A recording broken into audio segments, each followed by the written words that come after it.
رحیم السلام علیکم ورحمۃ اللہ وبرکاتہ۔ اللہ تعالیٰ آپ سب لوگوں کو اپنے حفظ و امان میں رکھے، بری گھڑی اور برے لوگوں کے شر سے محفوظ رکھے۔ اللہ تعالیٰ کو اپنے بندے کی عاجزی بہت پسند ہے۔ اللہ تعالیٰ کو اپنے بندے کی توبہ بہت پسند ہے۔ اللہ تعالیٰ کو اپنے بندے کی مایوسی بالکل پسند نہیں ہے، کیونکہ مایوسی شیطان کی طرف سے ہوتی ہے۔ انسان کو چاہیے کہ وہ توبہ کرے، لیکن توبہ میں عاجزی ہو اور توبہ دل سے کی جائے۔ امام جوزی رحمۃ اللہ علیہ، تاریخ میں بہت بڑا نام ہے ان کا، آپ کی بارگاہ میں کسی نے عرض کیا کہ تسبیح بہتر ہے یا توبہ؟ تو انہوں نے کمال کا جواب دیا۔ انہوں نے کہا کہ تسبیح کی تو بہت بڑی شان ہے، جیسے کہ قرآن پاک میں آتا ہے یسبح ما فی السماوات و ما فی الارض، زمین اور آسمان کی ہر چیز اللہ کی تسبیح بیان کر رہی ہے۔ مگر انہوں نے کہا کہ اگر کپڑا گندا ہو تو خوشبو سے زیادہ اس کو صابن کی ضرورت ہوتی ہے، تو پہلے تو بہتر ہے کہ تم توبہ کرو اور اس کے بعد جو ہے وہ اللہ تعالیٰ کی حمد و ثنا اور تسبیح کرو، اور توبہ میں جو ہے وہ عاجزی ہو، عاجزی طاری کر کے توبہ کی جائے، صرف زبان سے نہیں بلکہ دل سے اس کا اقرار کریں، دل سے توبہ کریں۔ جیسے کہ انبیاء علیہم السلام جب اللہ تعالیٰ سے دعا کرتے تھے تو اس میں عاجزی ہوتی تھی، جیسے کہ حضرت یونس صلی اللہ علیہ وسلم نے دعا کی تھی کہ لا الہ الا انت سبحانک انی کنت من الظالمین، کہ اے اللہ تعالیٰ تیرے سوا کوئی معبود نہیں، تو پاک ہے اور میں ہی ظالم ہوں۔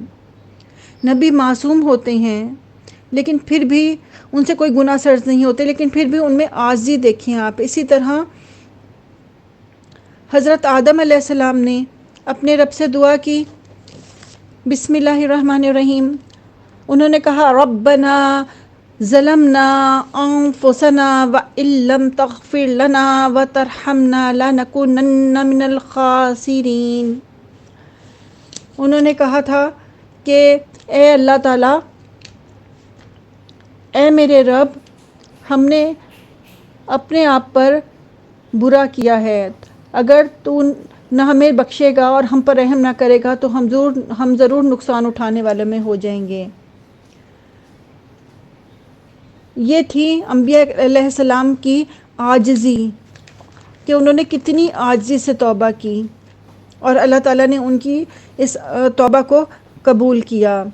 حضرت موسیٰ علیہ السلام کے دور میں بنی اسرائیل میں جب قحط آیا اور لوگ ہجرت کرنے پر مجبور ہو گئے، بارشیں نہ ہوئیں، مویشی مرنے لگے اور کھانے کو کچھ نہ تھا، تو قوم نے کہا کہ موسیٰ علیہ السلام سے کہ آپ تو کلیم اللہ ہیں، اللہ سے دعا کریں۔ تو آپ نے سب کو اکٹھا کیا اور دعا کی کہ یا رب تو رحیم ہے، یا رب تو کریم ہے، بارش برسا۔ تو اللہ نے فرمایا موسیٰ، ایک شخص ہے تمہارے مجمع میں جس کی وجہ سے بارشیں نہیں ہو رہی ہیں، وہ گناہ گار ہے، اس سے کہو کہ وہ نکل جائے تو بارشیں برسا دوں گا۔ اب موسیٰ علیہ السلام نے قوم سے کہا کہ تمہارے بیچ میں ایک گناہ گار بندہ ہے اور وہ جانتا ہے کہ کون ہے، خود ہی باہر نکل جائے تاکہ اللہ تعالیٰ جو ہے وہ بارش برسائے۔